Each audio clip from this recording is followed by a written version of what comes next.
Sanibonani Thokoza. Igama lami ngingumduduzi Hlatshwayo ngikhulele eNgwavuma eNyakatho neKwaZulu Natal.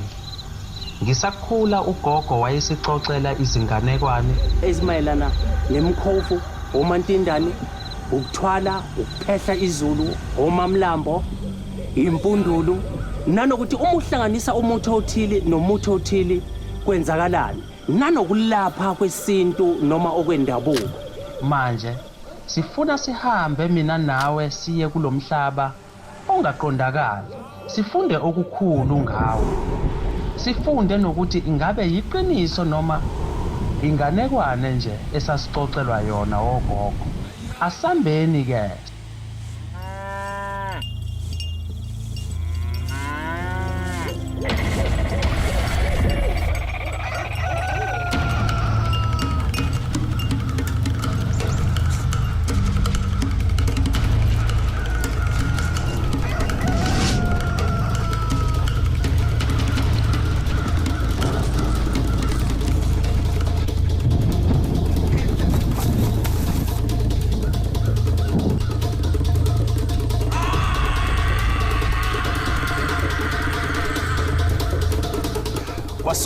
Kwasukasukela.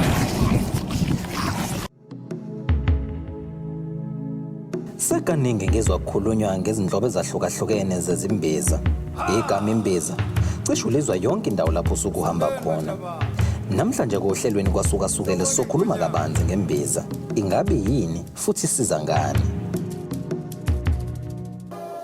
Imbiza noma zahlukahlukene kodwa imbiza nje igama layo uma ngabe kuhlanganiswe amakhambi ahlukahlukene ngaba ayisithupha noma ayishumi abiliswe abesefakwa esitsheni esodwa lokhu kusuke imbiza yikho lokho okubizwa ukuthi imbiza. Imbiza zikhona imbiza ezikhandwayo imbiza mazikhandwa nje ikhanda ezahlukahlukene khanda futhi izifo ezahlukahlukene. Ngathola ukuthi imbiza uma uyikhanda njengoba nje naku umama kade ekhuluma nje uyikhanda uyiqonda ukuthi nje cha le iqonda senokuthi kube yenzalo nje abantu abafuna abantwana. Uyikhanda imbiza enye khanathi iqondene nje nomzimba omubi. Uyikhanda imbiza enye khanathi iqondene namathumba. Zihlukahlukene imbiza. Lena uyikhanda nje iqondene nezinso zonke ziyaphela. Zikhona ke ezinye mhlawumbe edinga ukuthi zingaphekwa mhlawumbe zivuthiswe yilanga. Ukuhlukana kwazo. So ke imbiza into eningi kakhulu ngoba imbiza uyayithola imbiza ukuthi umuntu umeyiphuza ikwazi ukuthi imcleaning ngaphakathi lakhe isisu sakhe akwazi ukuthi mhlawumbe ayikahle kahle endlini ngasese ngoba kwenze umuntu ukuthi endlini ngasese uba nenkinga idakayi kalula. Ikhona imbiza futhi uyenze umuntu uma ngabe uthi unenkinga nje isinye uyenze leqondene isinye kuphela ube khona eqondene ezinso kuphela nje. Abo ngibelungu bathi kidney and blood zonke lezi zinso lezi lezo usenza ngoba ufundisi ukuthi lembiza yenza ukuthi uyakwazi uyicwaninga le mangiyipheka lo muthi lo yenza ukuthi kodwa konke kuyimbiza. Bese kwakhona ezinye eziyingozi kangoba njengentuma intuma njena lesigaba abanye abantu bayisebenzisa impela kakhulu futhi umuntu olwazi lwayo uyakwazi ukuchatha ngayo kodwa uma uwathatha ngokwisikalo awuyingozi iyabulala futhi uyafumuta ngembiza ekhanda imbiza yentuma. So intuma ifuna uyishisa ngempela bese uyifaka ngesikali sinane uma ngabe uye kumuntu olapha noma umlaphi lalela ukuthi uthini ngoba omnye umuntu uzokangamzethi hey mina ngifuna echatha imbiza yabulala umuntu wakithi kanti manje ungalaleli ukuthi umuntu umethi thatha lembiza ukale kangaka wena ungakwenzi lokho busuweqise uthi hayi ngoba inkhiphi ngiyeqisa bisiyakulimaza ngempeleni imbiza ayilimazi umuntu uba imbiza ziyaphilisa imbiza kubalekile ukuthi wonke umuntu egazini abe nayo imbiza ngoba isikhathi samanje nje uthatha amasosha ayehle emzimbeni konke lokho ufuna ukuthi uyibhuse ngayo ilokhuza imbiza ngoba kuyenzeka umuntu uthi uyacheka ngoba soba nezifo nje uthi akadingeki ukuthi umhlaba athi athatha amaphilisi kodwa manje uyadinga ukuthi manje ayithola imbiza ezokuthi isystem yakhe ahlala amasosha nje right. Cha umpela ngokwazi kwami nje imbiza ayikho enobungozi uma ngabe ukuthi iyenziwe akusinto kufanele ukuthi mhlawumbe uthatha umuthi mhlawumbe ulala umuntu yonke nje imbiza iyaphilisa ngoba kukhona ukuthola umuntu ngempela unenkinga yomhlumo lo mhlumo omkhulu osuza inyama ngemuva lo mhlume lo unembiza yawo uthi yamaphansi iqonde ngqo ngemuva uma umuntu umnika imbiza mhlawumbe uthulite yomhlume lo ngaphambili uzokumsiza lo ngemuva ufuna athole yamaphansi imbiza ngemuva so uma ufika wena ufuna usizo umuntu siyakwazi ukuthi okay le umhlumo wakho ngemuva imbiza ngemuva umhlume ngemuva uma umhlume ngaphambili yangaphambili so into enjengalezo nje imbiza isebenza into eningi kakhulu egazini lomuntu. ngoba ngisho kuqala impela izingane nje lezi nje abantu nje uma unengane yentombazane kubalekile ukuthi abantu bayinaka ingane mhlawumbe ino 8 years uthothi lengane le umuntu uyayigeza uthola ukuthi inamanzanyana phusweni ngasese babethi kuqala abantu abadala oh lengane inomfula ngakho ke futhi ithola imbiza iphuze iclean ngoba uma lengane ugcina ungayilaphi igcine inokuzisa nomhlume leyo ngane igcine usuku igcine sinesiluma imvamisa lwesifazane manje isiluma nomhlume kusokuhambisana bese kulidela khona athi igcineni angayitholi ingane bese idinga ugeqwa ke ngayo imbiza ke le futhi yebo kube into enjalo nje imbiza isezinteni kakhulu umuntu ngisho ngoba uthiwa uma ngabe uthiwa umncane noma umdala noma uthiwa okhulelwe unayo imbiza yakhe eqondene naye njengehlambezo engalimazi umntwana kodwa ekwazi ukuthi ikhipha amanzi esibelethweni sakhe akwazi ukuthi abelethe kahle so imbiza umuntu omdala nomncane uyakwazi ukuyithatha yebo inkunzi majuqa siyakwazi ngoba siyipheka nje kwamsizwe siyayipheka cishe amathathu ibila izivuthwe kahle emva kwalokho bese siyithatha ke manje sifake isitsheni esikhulu esumphongolo bese sifaka ke imithi konke ama preservatives ukuthi ingonakali bese sifaka phakathi lo muthi lo isale nawo usuku lonke ke ngakusasa bese sifaka ke etshenike eyokuyigaranti lokuthi ngisho ungayithola unyaka ozayo isingaka expire ingenali iphunga lokho esikwenzayo kodwa ayibulala umsoco ukuthi iphilise ikakhulukazi inkunzi majuqa nje isenza kakhulu umuntu uma enenkinga mhlawumbe ukuthi wehlelwa amasotsha omunye umuntu uthothi mhlawumbe unekhanda ebuya ntambama omunye ezwela amakhaza ukushisa lokushintsha naye uthothi omunye umuntu unenkinga nje mhlawumbe i-stress noma ikhanda lingapheli noma omunye uthothi unomhlume na umhlume futhi nama-piles iyakwazi ulekelela inkunzi majuqa yenza konke nje isikhathi esiningi abantu baphila ngayo impela ukhona ubabhuti bethu izothi hayi ngeke mina ngiphile ingasekho lemizo yona ephilisayo yenza yonke into egazini iyodwa nje nesiyeke lezi ezinye ngoba nalezi ezinye nazo uyakwazi ukuthi uma umuntu efika umthakele nazo umhlangiselele ebomvu ibisikilela nawo le ikwazi ukuthi ibulala ilonda ngaphakathi ishama ulcer isilungulela noma omunye umuntu uyezothi unenkinga nje yokubhodla yabona ukuthi unomoya noma ethi umoya uyacinana ukwazi ukuthi ayithole ke le majuqa ezihlahla le yehlisa iphuzwa ke itiye emva lokho kube seba right kumuntu aphile emva lokho silungulela siphele idliso liphele yebo imbiza ikhona eqondene engqondisi lokhipha idliso okubalekile unakho konke sinesikwenze simnika isiphungu umuntu aphuze isonto lonke kuze lithambe ngoba khona umuntu othothi idliso lakhe ethi selimi la emethi yagwinya elizwe la so akufuneka ukuthi aphalazeke lo muntu engakafuna aphuze isiphungo abesemva kwesonto bese yaphalaza ke seliyaphuma ke idliso ke emva lokho okanye ikhona futhi enye imbizo oyiphuzayo liphume ngemuva ungalizona kulizwe kodwa esifubeni uthothi sekushaya umoya kusekho lutho ikhona nje njalo kuyenza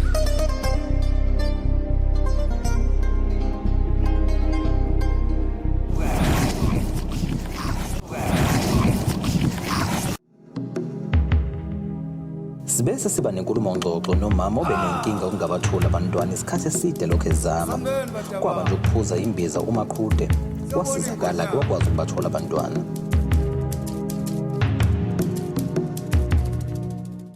Sanibonani babukeli bami engibathandayo nengibakhonzile. Ngithi namhlanje ake ngizoveza uvo lwami ngikhulile ngaba intombazane nami ekhaya. Igama lami ngithule bona Grace Sukazi. Ngangifisa ukuthi nami ngifane noma wami ngikwazi ukuzakhela umuzi ngibe unkosikazi. Kodwa ekugcineni uma ngifuna ukuba umkhwenye ngibe nomkhwenyana ngaba nebhadi lokuthi ngathi ngiyafuna ukuba umkhwenyana ngibe umfazi endodeni. Ngaba nebhadi lokuthi abantwana ngibathole. Kodwa wangibekezelela kumkhwenyana wami akangihluphanga washo wathi kusho ukuthi kufanele uzuthole abantu abangahle bekusiza. La ngempela akakashongo okubi nokuhle kodwa wathi kufanele sazama sehluleka sahamba odokotela betodokotela kodwa inzalo ikhona kuphela indlela okwenzeka ngayo nabo abangaboni ukuthi ngabe kwenzeka kanjani.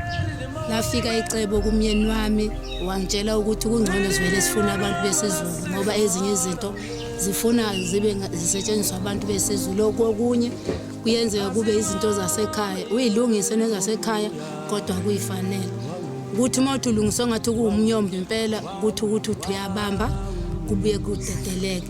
Babukeli ngiyafisa namanje ngiyafisa ngithi noma nobani angayihlupha akulungile kodwa ahambe kakhulu kukhonza abantu besizulu. Izinto eziningi zanamhlanje seyihlupha kakhulu odokotela bayazenza kodwa bayahluleka. Ngempela kumyeni wami wangibekezelela sehla senyuka ngabathola besizulu abanye bangangisiza. Kodwa nginethemba elikhulu ukuthi njengoba ngihleli la ngihlezi ngokukhulu ukuyiqhenya ukuthi lokho engikuphethe ongizothi yilokho ngoba ngase ngikufune isikhathi eside. Wakuthola umnyeni wami, ngamthola umntwana, sahamba sa umuntu wesiZulu, saqondana nanangudokotela owangisiza wathi thatha ikhambi elithile. Ngathi bhuti ngeke ngize ngikwazi ukulibona leyo khambi, ngcono ungenzele wena, ngazi ukuthi mina ngidla into esithakiwe ngoba ngendlela engase ngihlupheke ngayo ngabona ukuthi ngeke ngize ngikwenze, sengethemba ukuthi ngizokwenzela umuntu owaziyo. Ngiyanithembisa ke balaleli ukuthi ngempela uma usungomunye wabahluphekile, ngahlupheka isikhathi eside saba side, kunamanje sengihleka ngedwa kumnyeni wami, sengumesi Mbatha ke njengamanje engagana ngahlala kahle emzini wami, ngathola sengithola naligenqele lami ngenhlahla ngamakhela umuzi ngoba elomfana. Ngiyacela ke bafowethu ukuthi ningasho ukuthi nangu lo muntu eganga ngathi phuthumani uyatholakala estation ePangeni, udlule futhi uye naseshowe uzomthola, eNkandla uzomthola, eMenmoti, eOlundi uzomthola.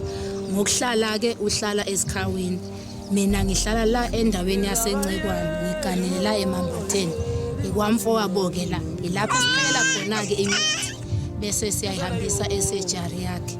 Wanginika amabhodlela awu2, elokuqala lali 750, leli bhodlela ekuthiwa ibhodlela ngaliphuza laphela. Saqhubeka nempilo nomyeni wami, ngamtshela ukuthi sekuphelile. Umyeni wami wangibuyela no2 liter, wathi ke uthe lona ke ngeke ngisawucela, ngempela ngeke ngiqamba amanga, u2 liter uphelanga, angangabe ngisangena ezinsukwini zami, angangangena u2, kodwa nje ngamabhodlela amabili kwaba ibhodlela no2 liter ngaphezulu, nawo angiqedanga. Emshadweni wami ngishade ngo2000, sahlala ke nomyeni wami siyilwa lempi, sayilwa kuthe ngo94 kwangathi kuyethembisa futhi okunye kwakhomba udayi kuyaphika impela okwasekuyo izinto zasemuva.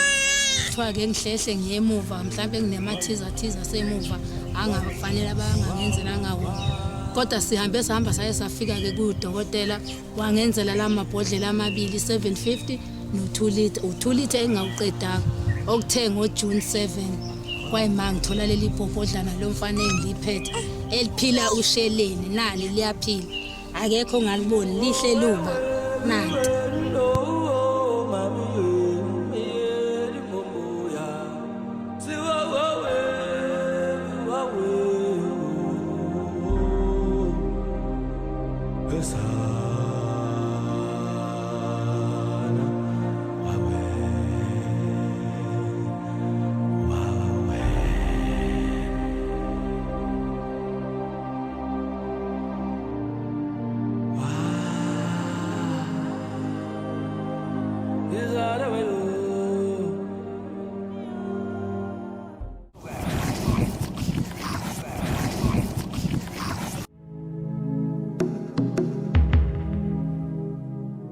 Siphinde savakashela udokotela uVN Mazipa onesitolo samakhambi esintu eMpangeni ukusinikeza isithombe esiphelele ngomsebenzi wakhe.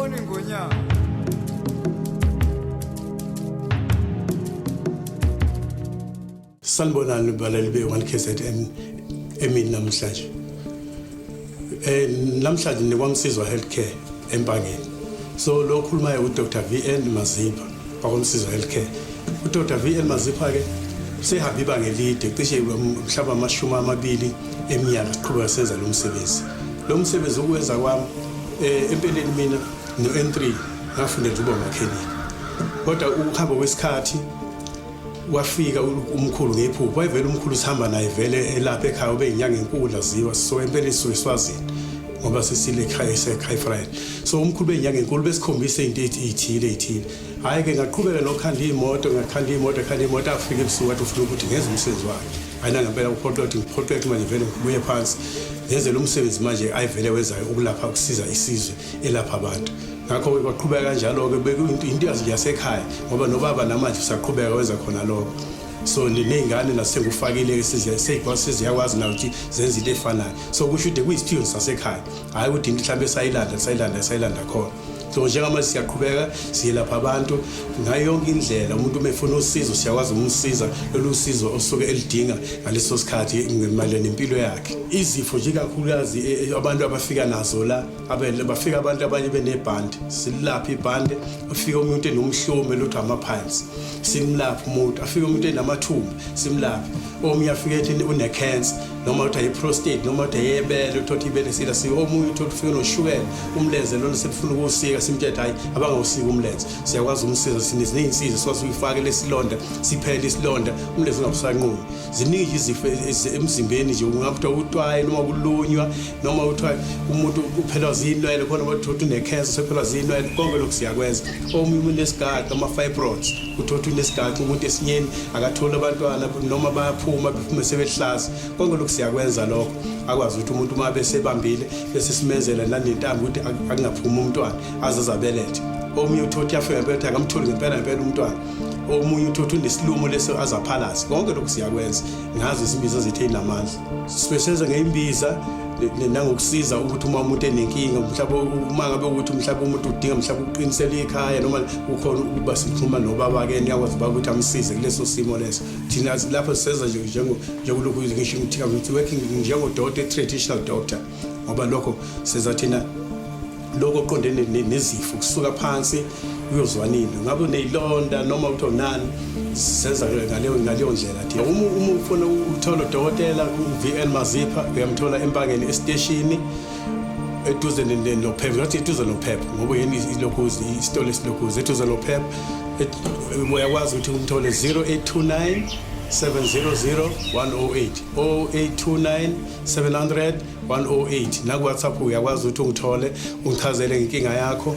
bese ukwazi ukuthi sikulekelele ngendlela ofuna ukusize ngayo noma kanjani ubhini usizakela impela ngoba laba abafuna ukuthola ingane nje uzosisi la azochaza naye bengamthola ontwana bagcine ephumelele konke lokho siyakwenza ngaphandle kokungabazi. Sawubona dokotela. Yebo sanibona. Njani? Siyaphila. Ngiyaphila nami. Yeah. Noma ngigula nje. Ngiyagula dokotela ngiyajuluka ebusuku. Yeah. Manje iyawo zibuhlungu. Yeah. Manje angazi noma khona ongangisiza ngakho mali ekhaya. Hayi musufile lapha bamsiza sokwazi ukulekelela ngoba into esiyenza uthina lapha sife sikusheke sikubona ukuthi yini ekuhluphayo nokuthi iBP yakhe inganani bese kunika izinto ezoba sikulekeleleke lesifo sakho. Hawu ngashaya dokotela ungangisiza ngiyagula impela. Uzongena ngaphakathi bese sikuchecka bese kunika ke izinto ezoba sikulekeleleke lesimo lezinyawo zakho ngale iBP yakho.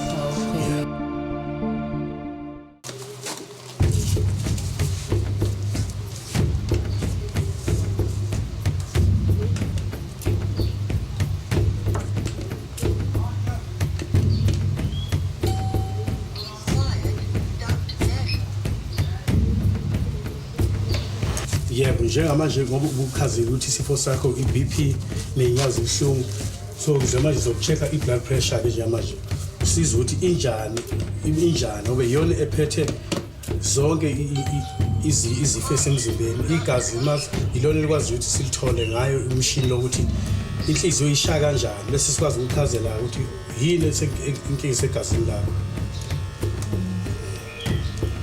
manje checka iBP yona ezosilawula ukuthi sobonike i-treatment ofuna uyithola njengamanje.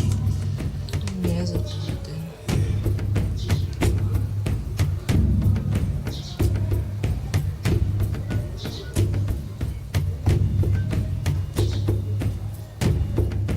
Systolic pressure 85 millimeter mercury, heart rate 74 beats per minute.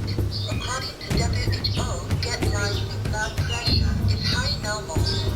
Yebo njengamanje ke esikutholayo lapha iBP yakho ikahle. Inkinga esingayithola ngezothi amafutha amaningi emzimbeni. So ufuna ukuthola into ozokwazi ukuthi ibulala amafutha. Usho lokho cholesterol. Ama iBP right 134/85 ayikhomba uba nenkinga njengamanje.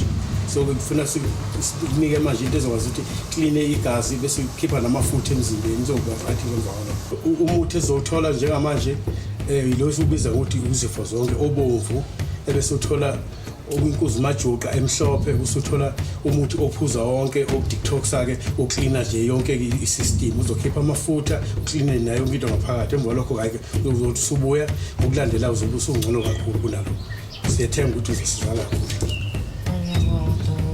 Kodwa ngingabizi phela kakhulu anginayo imali. Hhayi asibizi kakhulu. Okay. Asibizi.